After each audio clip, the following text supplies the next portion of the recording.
Good morning everyone! Time check, 6 a.m. in the morning. At ako po ay papunta ng Banderma ngayon. At mag-isa lang po akong babiyahe kasi yung asawa ko po ay need bantayan yung ang aking biyenan dahil po siya ay may sakit. Kaya ayan, kung makikita nyo, ang itsura ng Marmara Island at 6 o'clock in the morning. May kadiliman pa po ang ganitong oras dito sa Turkey. Gawa po na papunta na po ng winter season. Ito po ang itsura ng ferry boat na sinasakyan namin papuntang Erdek galing Marmara Island. Meron po siyang mini canteen kung saan pwede ka pong bumili ng mga something na pantawid gutom. At bukod po sa mga normal na sasakyan na pwedeng i-load and unload dito, may mga bus at mga malalaking truck na may mga laman na mga marble coming from Marmara Island, which ang Marmara Island po ay ang marble capital ng Turkey. Ayan.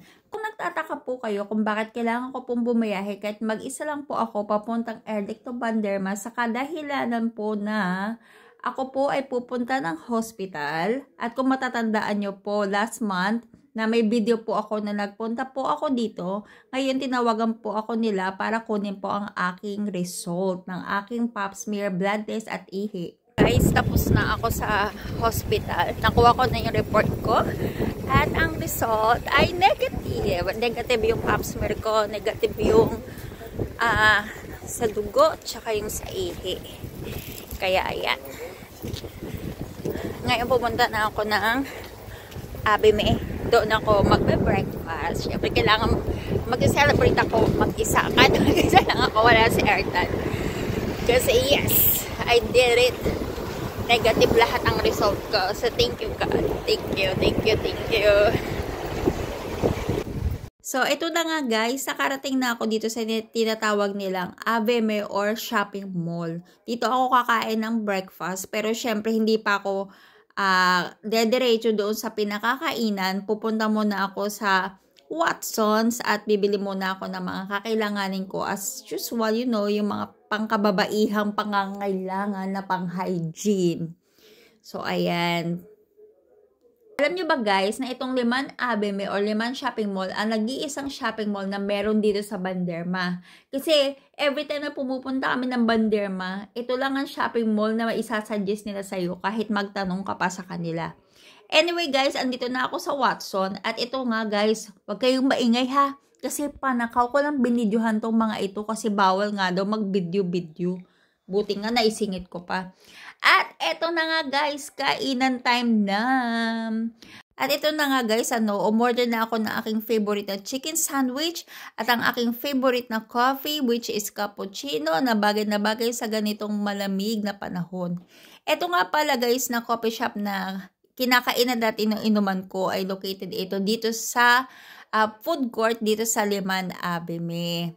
At saka sa tuwing pupunta ako dito guys sa Liman Abeme, hindi pwedeng hindi ako nagda-drop by dito sa coffee shop na ito kasi masarap yung kanilang mga pastries.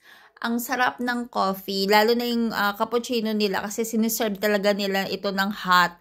Kasi sa ibang mga coffee shop na iniinuman ko, pag kumorder ako ng ng cappuccino, dinideliver nila sa akin ng maligam-gam. Hindi ko alam kung anong problema nila.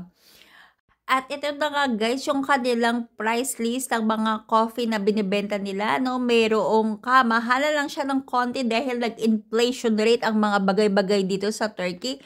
But carry bells lang kasi hindi naman ako everyday umiinom ng cappuccino. And this time naman guys, papunta naman ako sa Alimolo kung saan last time kumain din kami dito ni Ertan ng baklava at ngayon ay bumalik ako dito para bumili ng baklava nila para ipasalubong naman sa aking asawa. Ayan, kasi naiwan siya sa bahay, kawawa naman kasi nagbantay siya ng aking biyenan na may sakit. Alam niyo ba guys, habang ini-edit ko itong video na ito, hindi ko maiwasan na hindi maglaway at magtakam. Kasi tignan niyo naman guys, ang sarap-sarap niya naman talaga, diba? Parang wala ata akong kilala dito sa Turkey na hindi paborito ang baklava. So, ayan na nga guys, ito na ang aking pa-takeout sa aking asawa. For sure, hindi na siya malulukot dahil naiwan siya sa bahay. So, ayan na nga guys, maraming salamat sa panonood ng aking video. Kita-kita po ulit tayo sa aking next vlog. Bye-bye!